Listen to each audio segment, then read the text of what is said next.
Vai lá, tá contigo. Tá comigo. Alivia. Reverte. Fica ali. Snap, snap, snap, snap. Alivia. Eu vou tentar distorcer o função. O único detalhe é isso, que ele está meio perto. Isso. Reverte. Isso aí, joga pra frente e pra linha. Snap, snap, snap, snap. Alivia.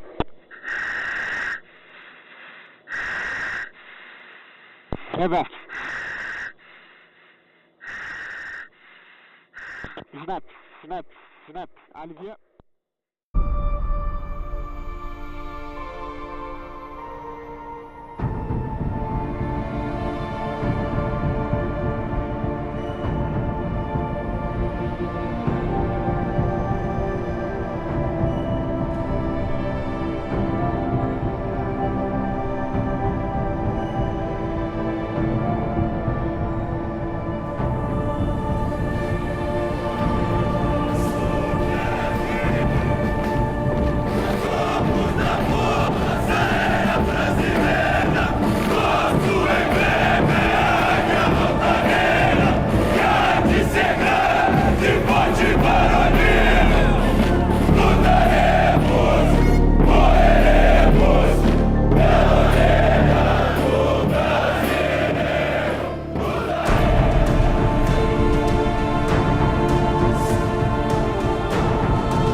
Todos estão agora completando o sonho de se formarem aspirantes da Força Aérea. Muitos, praticamente a maioria, teve sua opção atendida. Mas lembre-se sempre, acima de tudo, é o que a Força Aérea espera de nós.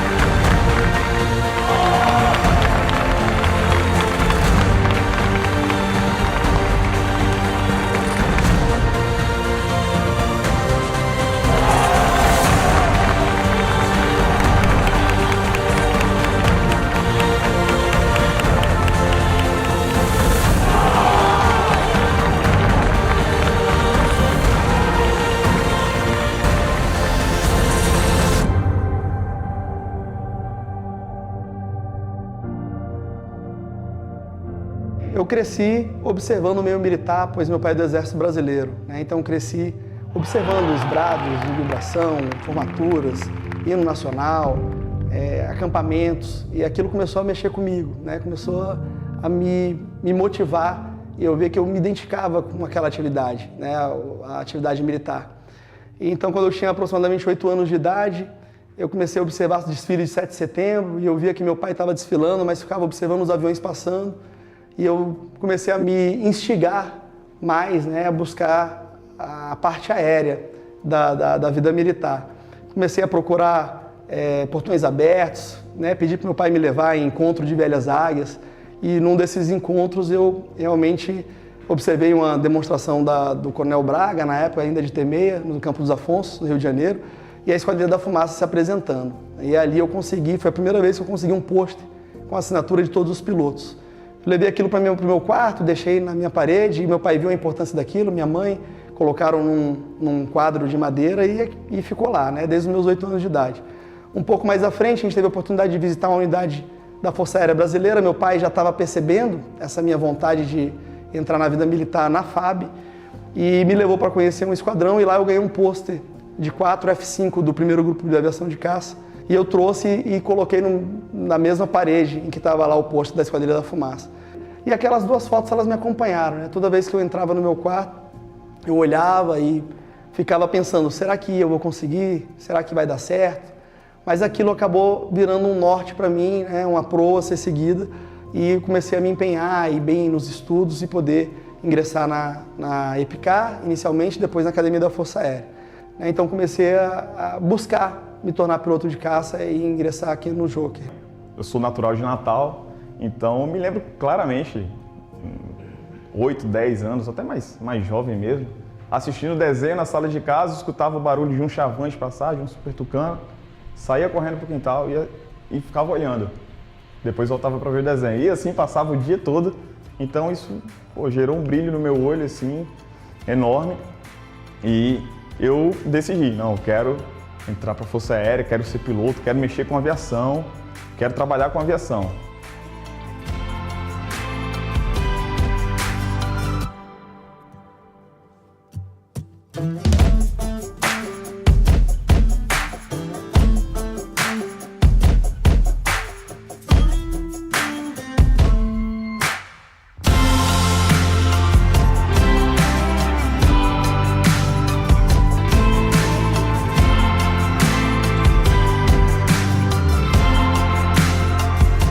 Posso dizer que hoje eu estou com um sonho realizado, né?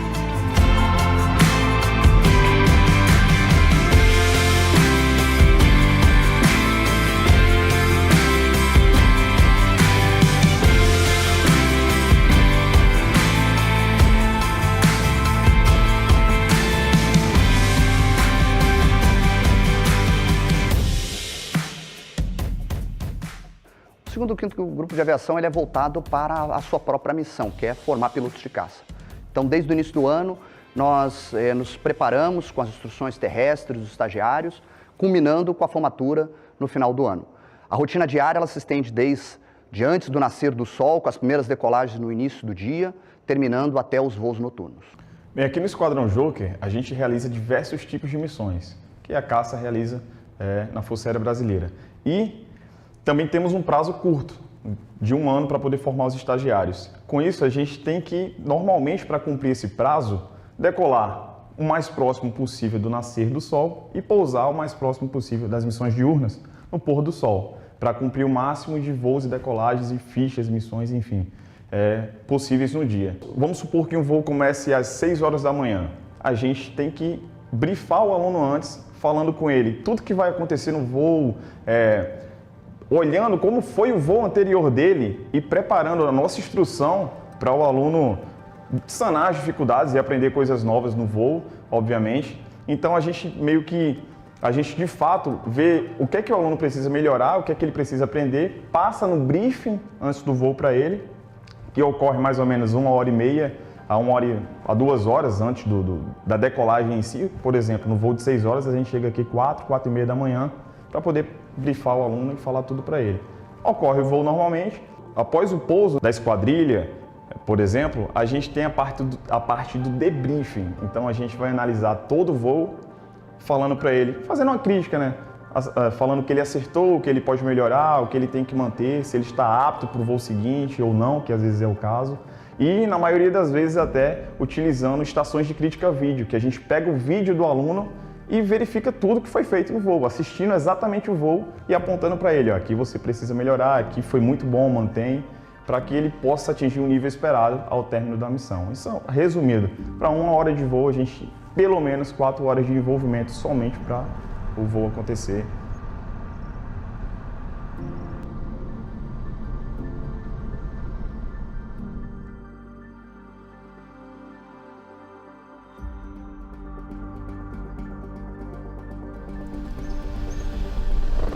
Bom dia, Espírito Andrade.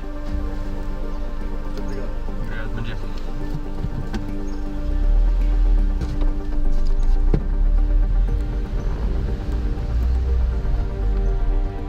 num dia que a gente não está voando de madrugada, a gente chega por volta de 8 horas, e aí tem o nosso movimento, né? Tem a nossa entrada em forma 8 horas da manhã, tem o assistimento do pavilhão nacional.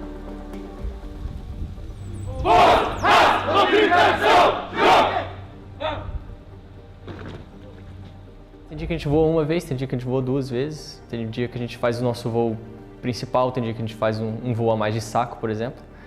Mas, em geral, é isso, né? E aí, continuando até o fim do expediente ou até mais, a gente pode, depois disso tudo, ir treinar algum tipo de procedimento lá no simulador também, para se preparar para as outras missões.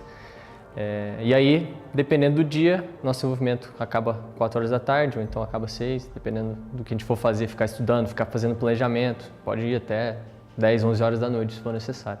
A instrução do Joker ao longo do ano, ela começa com a parte de instrução teórica, então existe o ground school dos estagiários, que é logo a largada do ano. Após existem as instruções simulador, que elas continuam no decorrer do ano, preterindo cada fase, ao início de cada fase de voo, e depois nos voltamos para a parte da instrução básica, na qual são ensinadas as competências mais básicas do piloto, a decolar e pousar o avião, a operar o avião noturno, em formatura, para então avançar para a parte própria da aviação de caça.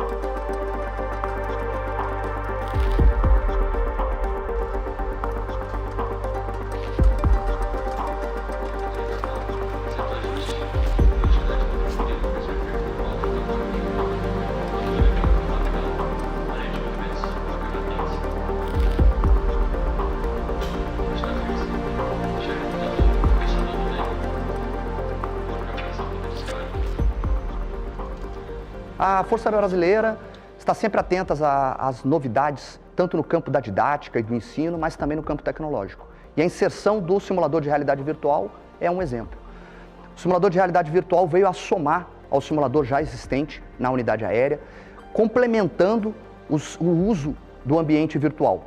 No simulador original que nós possuímos, ele nos permite a ambientação com a nacelle, permite que o estagiário ambiente-se com os procedimentos normais, procedimentos de emergência, decolagens, pousos, operação noturna.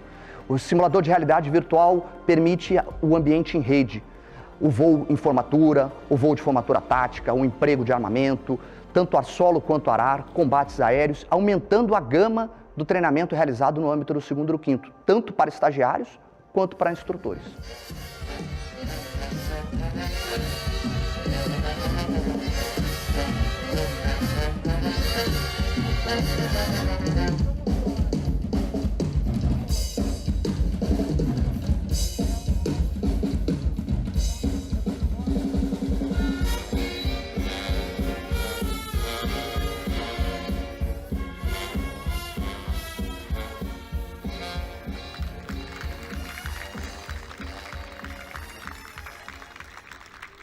Queremos contar la storia di questo scappato. Una piccola spiegazione. Questa persona non sono cantori né unchiatori, siamo soltanto piloti di caccia che vogliamo fare una presentazione di rispetto. Adesso ho ammirazione al pilota in Italia, bravamente in difesa del nostro paese.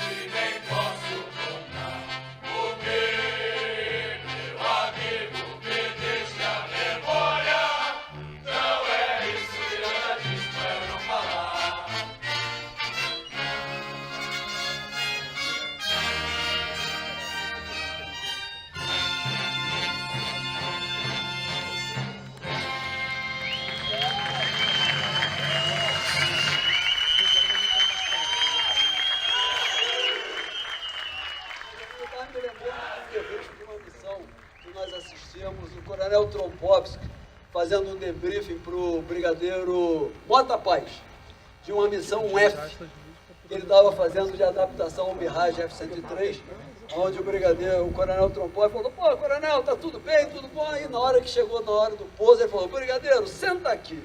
Então, na hora do debriefing, vamos falar assim, a orquestra está sensacional. Meus parabéns, vocês foram sensacionais. Agora o coro, pô, meu amigo, vamos sentar aqui, vamos conversar, tá bom? Mas eu diria o seguinte, pô, o italiano, esse Cosa, olha, vou te contar, vocês têm que treinar demais. A única coisa que saiu bem foi o olha lá por conta do Major Brigadeiro Bonotto. Bonotto, repete aqui para eles aprenderem, vai. Ele estava na minha ala, ele aprendeu. Olha lá! Mas a brilhante fase do surgimento aeronáutico de enorme interesse para a soberania nacional data de 20 de janeiro de 1941, dia em que Sua Excelência Presidente Getúlio Vargas criou o Ministério da Aeronáutica, órgão que veio unificar todas as atividades aéreas da nação, centralizando assim os esforços da antiga aviação militar naval e do Departamento de Aeronáutica Civil. Com a volta do primeiro grupo de caça da Itália, foi detectada a necessidade de criação de uma unidade que formasse os pilotos de caça na Força Aérea Brasileira, que tinha recém-nascido em 1941. Então, qual foi a ideia? Criar um estágio de seleção de pilotos de caça, inicialmente justamente para ver quais eram mais aptos a seguirem a carreira na aviação de caça. E assim foi criado o estágio de seleção de pilotos de caça, que ficou vinculado ao 2º Esquadrão do primeiro grupo de caça. Então, lá em 1946, esse estágio teve início com os aviões T-6. O piloto era selecionado, aquele que tinha condições de voar o P-47, ele fazia o curso de caça do P-47. O P-47 não tinha biplace, né? Então ele voava direto no P-47. Então, não podia ser qualquer um, né?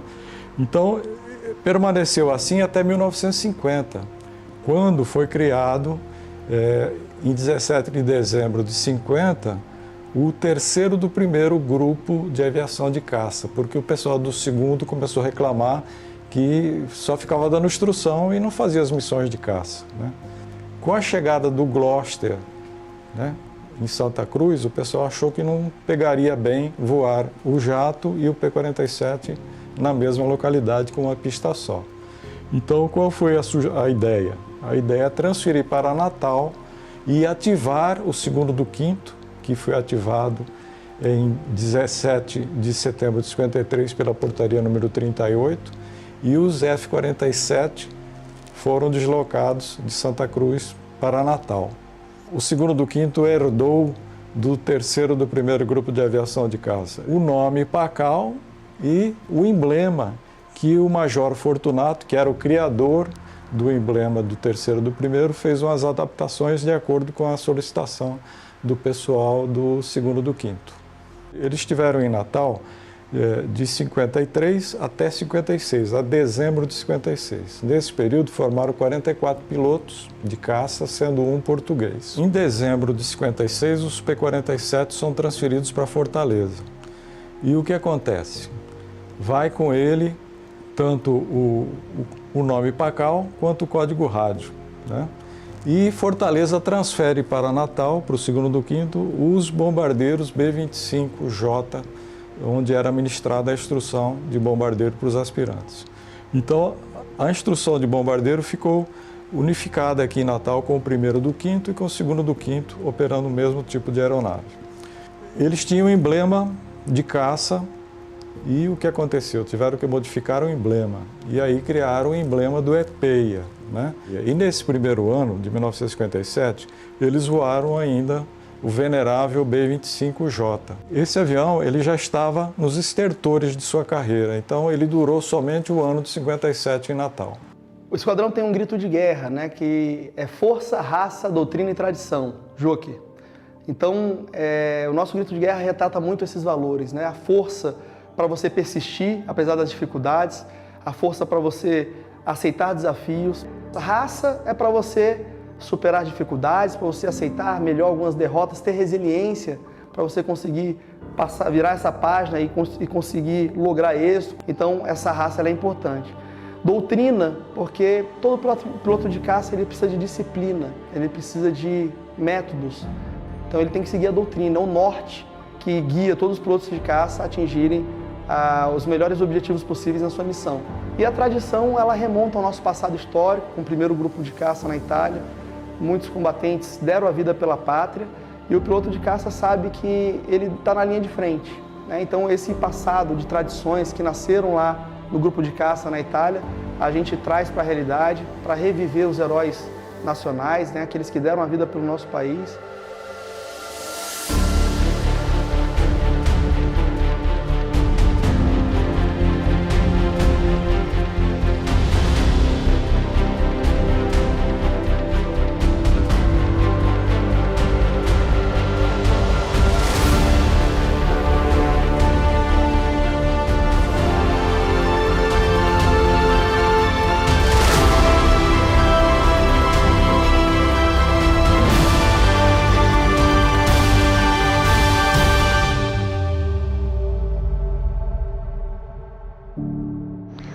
O Super Tucano, atualmente, ele tem mais de 130 configurações liberadas para operação com diversas cargas. E essas cargas, elas são basicamente conectadas em 5 pilones, 5 pontos, uma na fuselagem ventral e 2 em cada asa. Além desses pontos de fixação, também há um ponto específico para a operação de sensores eletroópticos, que é na parte dianteira da fuselagem, e também temos 2 pontos para instalação de metralhadoras, ponto 50, que ficam embutidas. Nós temos as cargas de uso de propósito geral. Temos também kits de guiagem, né, como o GBU 12 e GBU 58, além da família Lizard, que então são aplicadas nessas bombas para uso através de guiagem por laser. E também temos lançadores de foguete de 7 tubos e 19 tubos de 70 milímetros, né? Então, após o conselho, ao final da parte básica, no início do módulo avançado, eles vão efetivamente empregar o A-29 como plataforma de armas, né? Então, o módulo avançado ele se caracteriza por terem as missões específicas e mais direcionadas para a atividade fim da aviação de caça, que é o emprego a solo, né? Então, a gente faz várias missões de emprego a solo em Maxaranguape. A partir daí, vai para a fase de interceptação, combate 1 contra 1. Também é feito ataque, escolta, nossa manobra interna, até culminar com o fim do curso na bomba real, onde eles fazem emprego real de bombas BAFG no stand de Maxaranguape.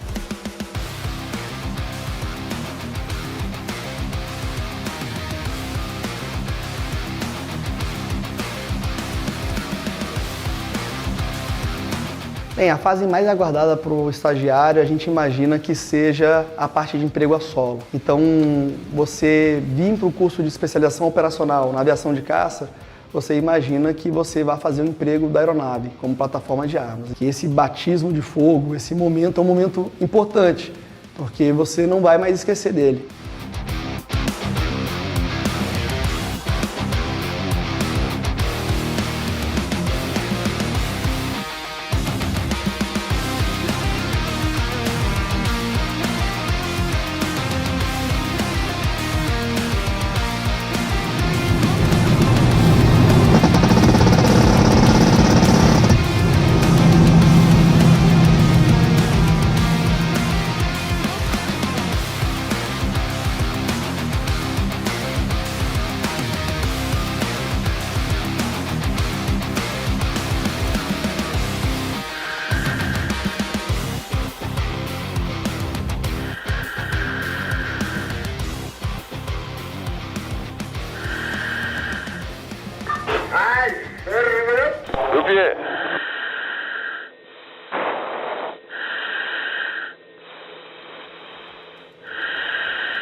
As de copas, alvo acertado com sucesso.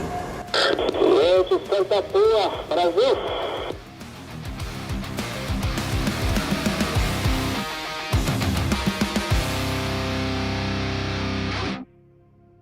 Dia 7 de setembro de 1957, a FAB recebeu a primeira esquadrilha de B-26, o Invader, que substituiu o B-25 na instrução de bombardeiro dos estagiários, dos oficiais estagiários. Então ele ficou alocado tanto ao primeiro quanto ao segundo esquadrão do 5º Grupo de Aviação, que tinha sido recém-ativado em 1955. E em 61, quase todos os aviões foram para o Parque de Recife fazer o Irã. E aí não tinha avião suficiente para fazer a instrução dos oficiais estagiários. A FAB tinha recém-adquirido cerca de 30 aparelhos, o jato Paris C-41, e a solução foi trazer cerca de 15 aeronaves para ministrar a instrução para os oficiais estagiários. E o Paris também não deu muito ponto não, ele aguentou um ano e aí não conseguiu formar a primeira turma. Então o 2º do 5º teve que pedir socorro para a base aérea de São Paulo, que emprestou os T-6 e os instrutores para concluírem a formação dos aspirantes naquele ano. Em 63 as autoridades decidiram que o B-26 ficaria somente como uma unidade operacional. E aí o 1º do 5º foi o escalado para ser essa unidade operacional. E o 2º do 5º complementou essa instrução com os T-6 da 2ª Elo. Aí o pessoal falou, bom, está na hora da gente parar de emprestar T-6 das unidades por aí. E aí o 2º do 5º recebeu os T-6, que operou de 63 a 64, esperando que os Beech, Muriçoca, o H-18S, designado na FAB como TC-45T, chegassem. Os primeiros chegaram em abril de 64, e aí mudou também a missão do esquadrão, né? O 1º do 5º está a comunidade operacional de bombardeiro operando o B-26. E o 2º do 5º como unidade de instrução de bimotores. Essa instrução ela durou de 64 até 1969, quando resolveram criar o Centro de Formação de Pilotos Militares em Natal, e aí o 5º GAV teve que sair daqui. Aí desativaram tanto a base aérea de Natal quanto o 2º do 5º, e o 1º do 5º e o 5º GAV foram transferidos para Recife em fevereiro de 1970, encerrando esse ciclo antigo do 2º do 5º.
Quando começamos aqui o Joker, né, eu tinha bastante expectativa, principalmente voltada para a aviação de caça, talvez um pouco pelo mistério que se tem, né, de como é que seria a fase de combate.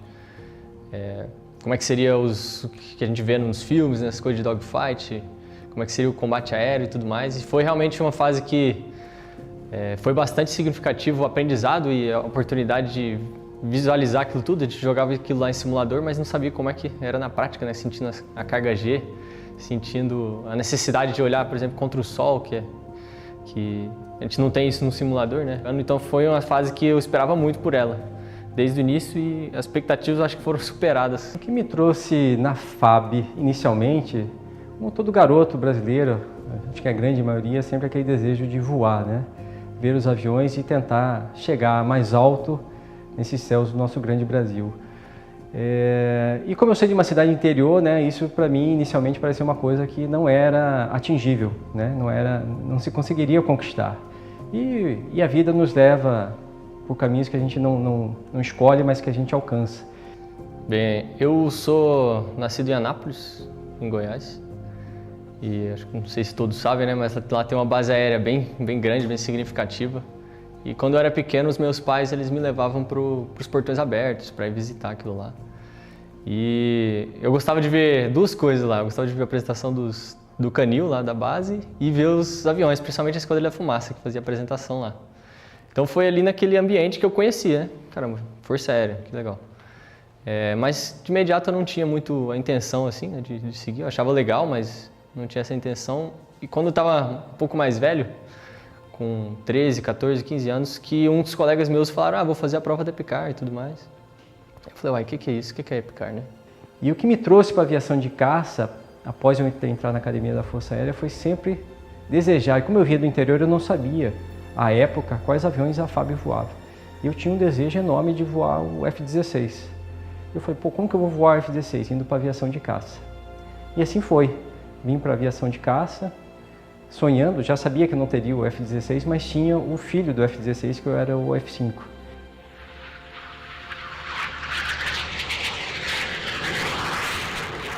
E foi sempre aquele desejo, né, de aonde eu queria chegar, né? Era buscar o F-5 porque era o mais próximo que eu ia conseguir, né, dentro da Força Aérea, que era o F-16 que eu busquei. Mas, de uma maneira mais profunda ainda, era como, dentro da FAB, eu conseguiria prestar um serviço para o Brasil. E era protegendo o espaço aéreo, né? E a aviação de caça, ela proporciona você estar como primeiro, em caso de necessidade, a gente buscar essa missão. Então, é o que me trouxe para a aviação de caça e o que me mantém vibrando com a aviação de caça até hoje.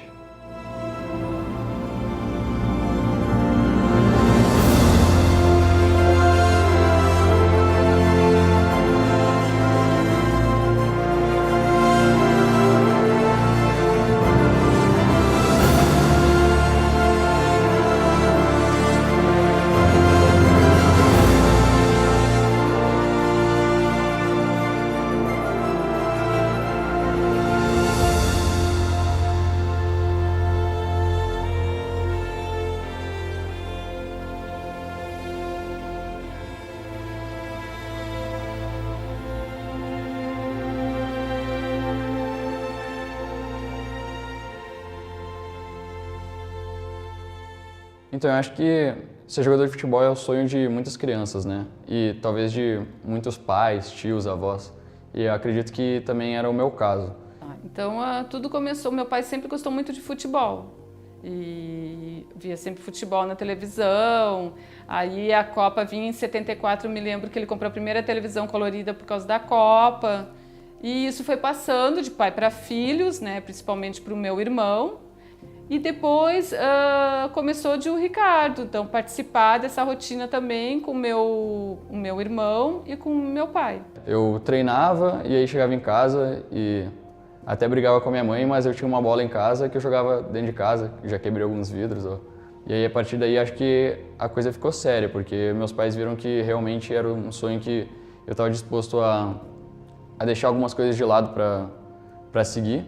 E a partir daí também que começou a minha trajetória no Grêmio. Começou vários campeonatos, ganharam, jogaram em Santa Catarina, São Paulo, em estados, Paraná também. E até participei de um Grenal, que eu nunca vou esquecer, né? Foi lá no Beira-Rio, nos campos suplementares lá.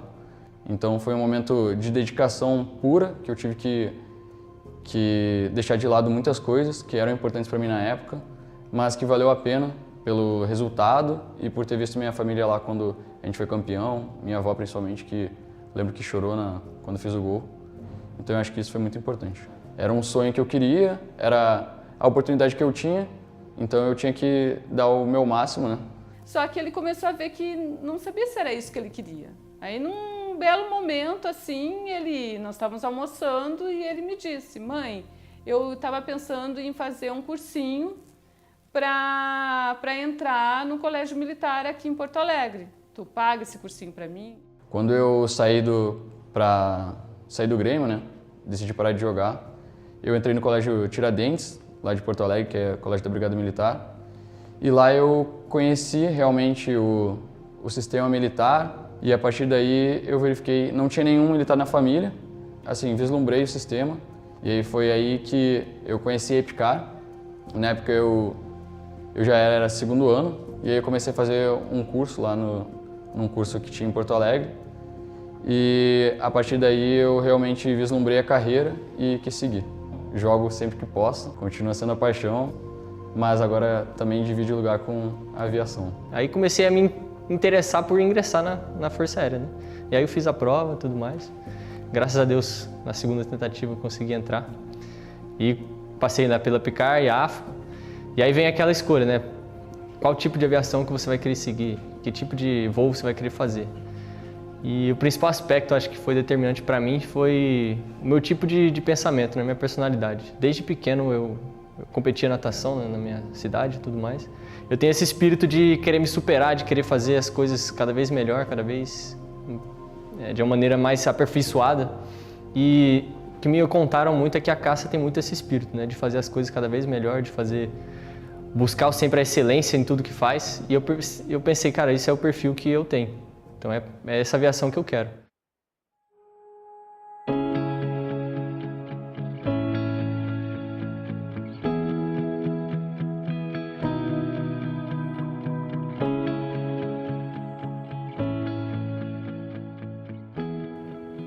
O voo solo foi uma sensação diferente em relação ao que foi na Academia da Força Aérea, nos outros voos solos que a gente fez, porque eu olhava para as asas, né, e tinha metralhadoras no avião. Deram um avião de caça na minha mão e eu sentia ali que eu estava apto a conduzir, né, todo o voo, todo o procedimento, se precisasse de alguma coisa de emergência. Então eu estava, na verdade, bastante focado, né, em como seria executado todos os procedimentos de maneira correta, não queria cometer nenhum erro.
Mas quando terminou o voo, eu tive a sensação de estou começando a viver algo que é bem grande.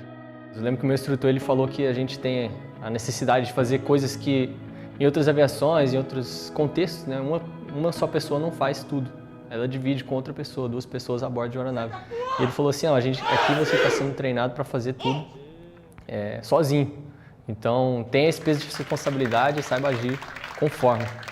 Para o instrutor, o maior desafio nosso durante o curso não se resume a uma única fase, e sim no dever, na missão do instrutor, que é você, por exemplo, pegar um aluno que está com muita dificuldade, por exemplo, num ataque ao solo, no combate aéreo, e conseguir passar para ele em um voo, fazer como a gente fala aqui, fazer com que ele veja a luz e aprenda como fazer aquilo que ele estava com dificuldade. Quando eu fui instrutor aqui, no ano de 2001 e 2004. Inicialmente nós mantínhamos um afastamento, né, sendo uma relação bastante profissional somente com esses estagiários.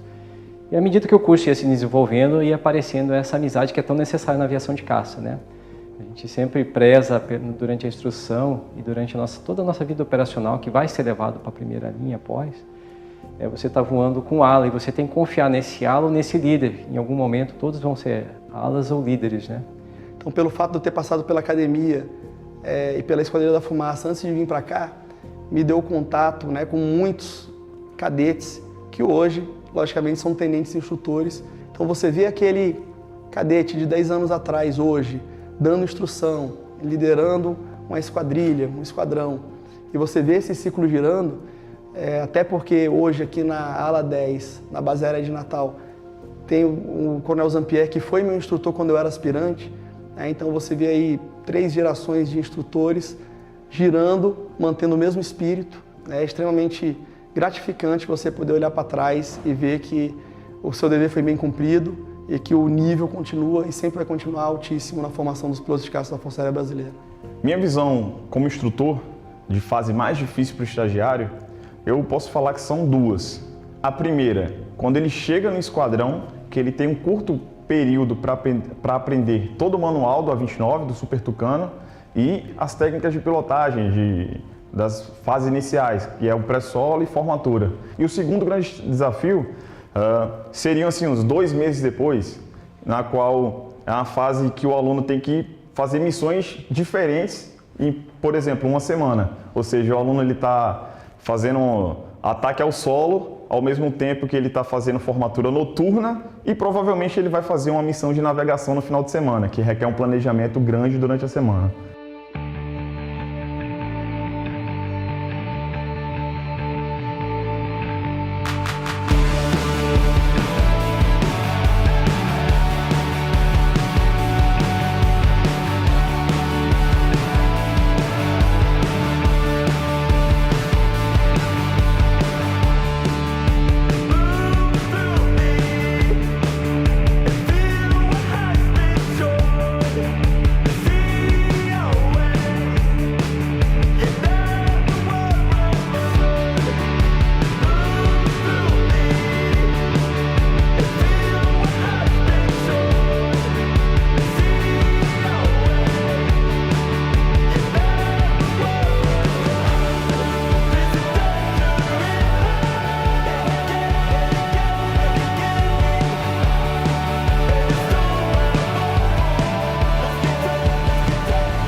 Bom, nós tivemos então uma duração efêmera do CFPM, Centro de Formação de Pilotos Militares, que durou de 70 a 73. Então, em 74 foi criado o Centro de Aplicações Táticas e Recompletamento de Equipagens no seu lugar, né? Então, o que aconteceu aí? Ministrar a instrução dos estagiários no AT-26 que a Força Aérea estava recebendo e a gente, para empregá-los nos esquadrões mistos de reconhecimento e ataque, nós tínhamos que formar os pilotos de ataque, né? Então a ideia, esse Centro de Formação de Pilotos Militares tinha um grupo de instrução aérea, o GIA, que tinha o primeiro EIA, primeiro Esquadrão de Instrução Aérea.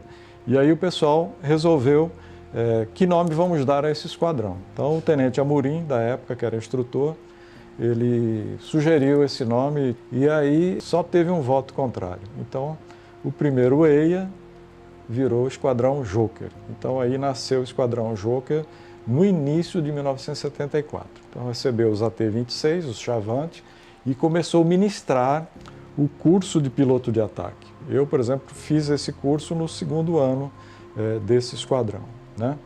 E ele foi ministrando esse curso até anteverem que os ENRAs seriam desativados, porque a situação política no país já estava resolvida, então não tinha mais movimentos guerrilheiros, etc. Então o pessoal falou, não vamos mais ficar com esquadrões mistos de reconhecimento e ataque.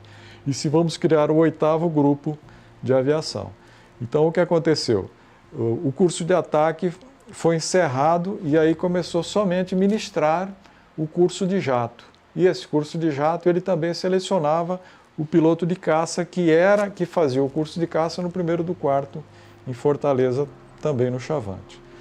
No dia 1º de janeiro de 1981, é recriado o 5º Grupo de Aviação, com seus 2 esquadrões. O 1º do 5º, que ficou com o Bandeirante, na instrução de bimotores, e o 2º do 5º, que ficou com o AT-26 Chavante.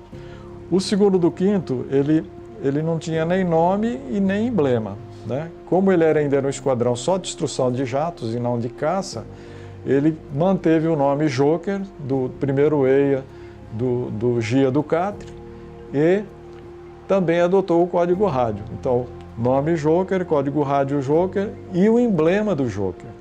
Então, a partir de 81, ele ficou usando esse emblema, que foi de 81 até 83, quando ele recuperou a classificação de unidade de caça, e aí resolveram buscar lá atrás aquele emblema de 1953, o Se Chega, para ser o emblema adotado pelo esquadrão.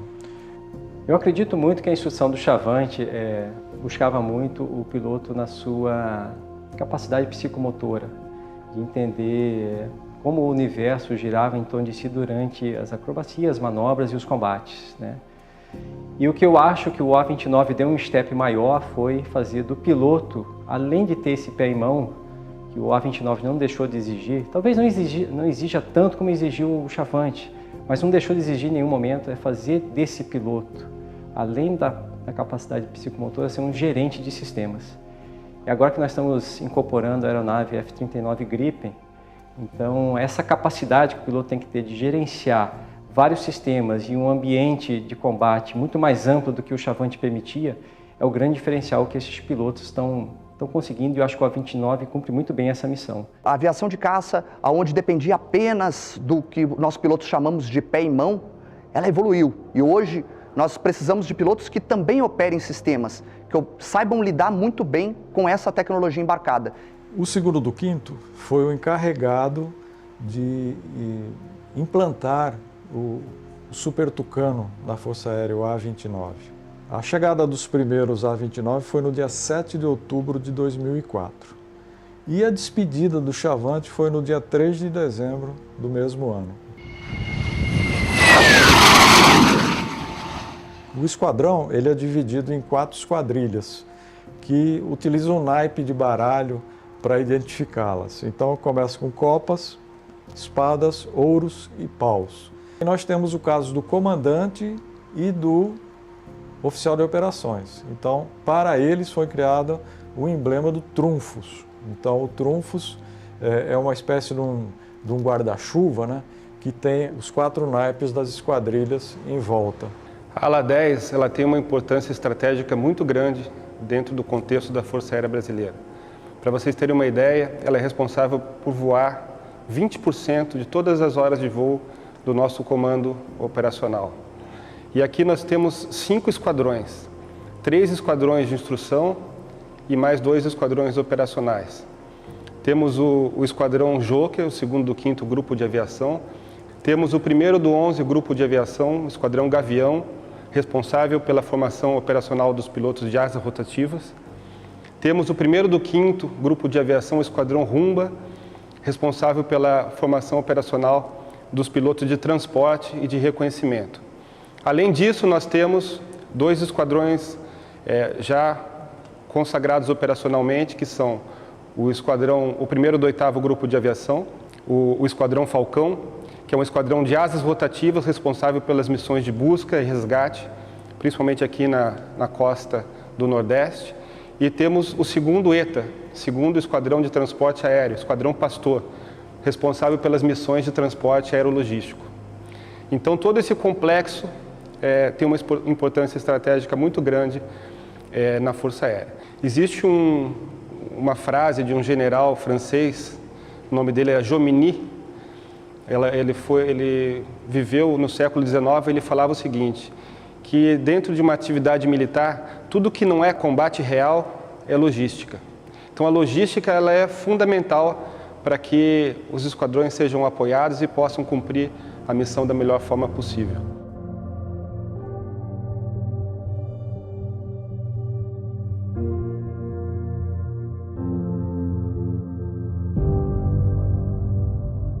E uma das vantagens que nós temos hoje é que o A29 utilizado na formação no 2º do 5º é a mesma plataforma utilizada nos terceiros. Isso traz inúmeras vantagens, sendo a principal delas que o piloto vai complementando as suas competências. É um ganho de experiência que ocorre entre uma unidade e a outra, nos permitindo pilotos mais experientes a cada ano dessa progressão e especialização do piloto de caça.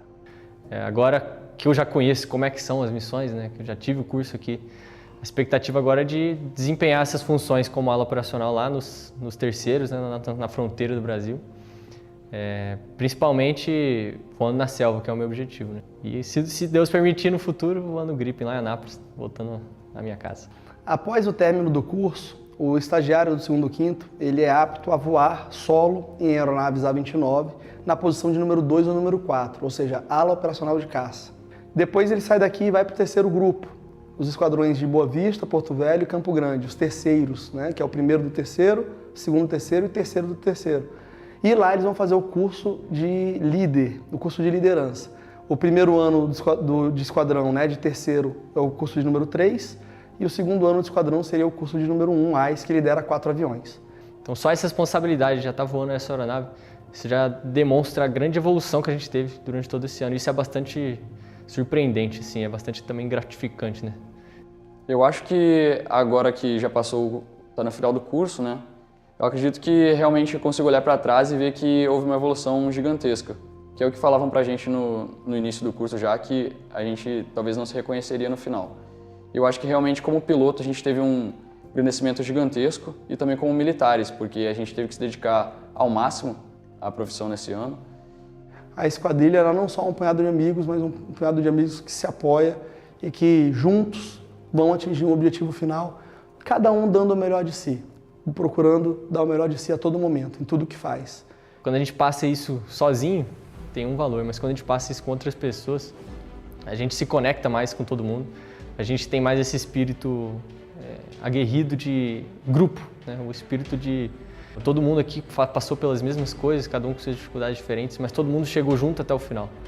Então isso que foi bastante significativo para mim perceber, né, durante o ano.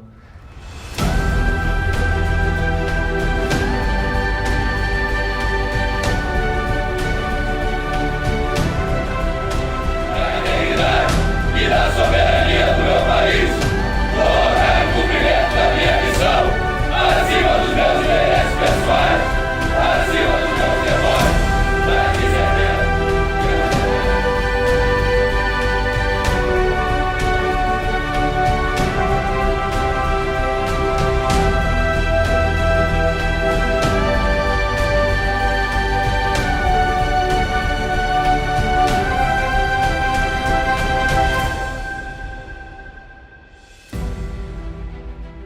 A mensagem é que vale a pena. Eles estarão, a partir de hoje, escrevendo nas unidades operacionais páginas muito bonitas das suas vidas. Eles entraram com o sonho de ser pilotos. Eles conseguiram concluir o curso de caça e, a partir de hoje, nas unidades primeiros, segundo e o terceiro do terceiro, voando Super Tucano, mais tarde voando F-5, voando A1, voando o nosso Gripen, eles escreverão lindas páginas para a história pessoal deles e para a nossa história da aviação de caça.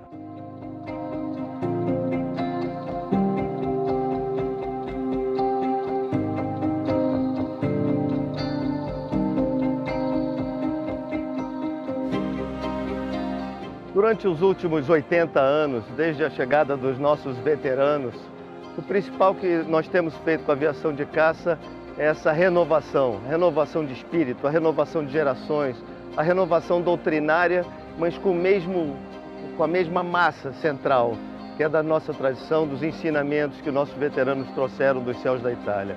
Hoje, mais uma vez, o 2º do 5º entrega mais de 2 dezenas de oficiais, pilotos de caça para a nossa Força Aérea. É a geração que vai voar o Gripen, é a geração que vai se dedicar muito intensamente durante os próximos 15 anos para essa atividade maravilhosa de defender o nosso país. E quando eu vejo numa formatura dessa, já nem sei mais que turma é essa de pilotos de caça, né? Mas que desde a primeira, que em 1946 foi formada aqui no Brasil, quando eu vejo essa renovação ano após ano, a minha vontade que eu tenho, é de chegar para o Brigadeiro Nero Moro e dizer assim: Brigadeiro, missão cumprida.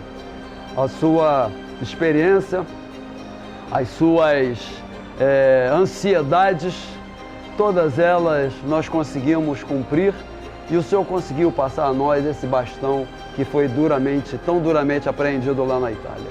Então o que eu sinto é isso, é a renovação de valores, renovação de tradições, renovação de doutrina, de afirmação como sendo os melhores pilotos que a Força Aérea Brasileira pode ter.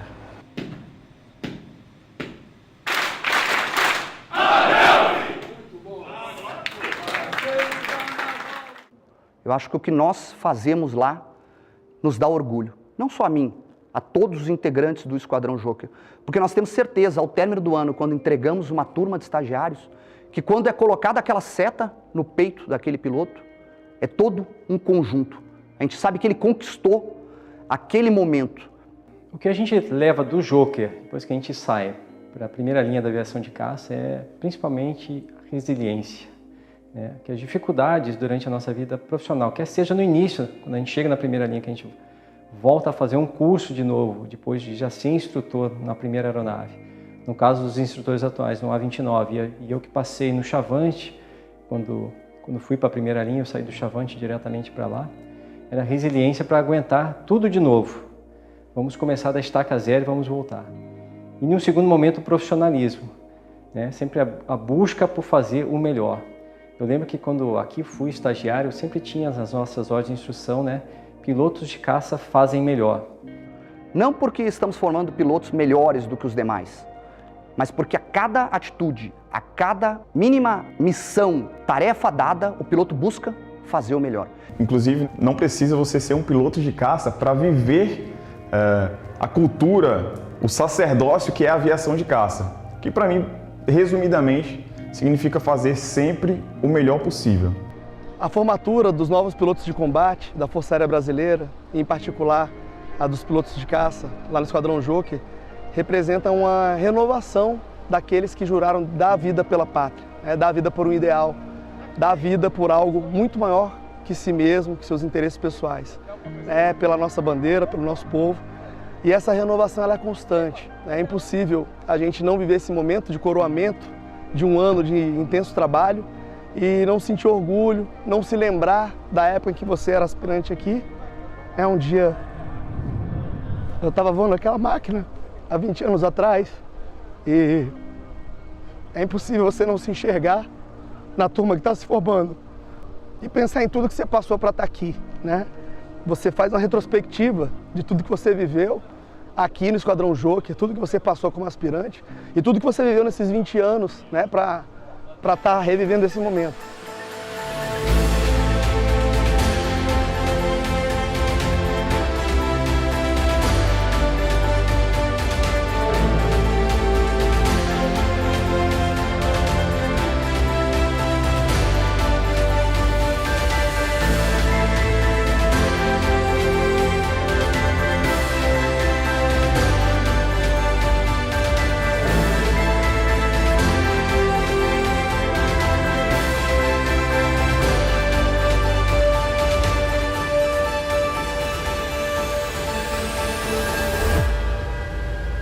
Eu diria para eles o seguinte, que nada foi de graça, nada, tudo custou alguma coisa, custou algum sacrifício, custou alguma lágrima, algum sangue, e que cada um de nós que passou esse tempo todo, desde os veteranos da Itália até o dia de hoje, cada um de nós colocou um tijolinho nessa grande catedral que é a nossa querida Força Aérea, e nenhum tijolo foi mais importante que o outro.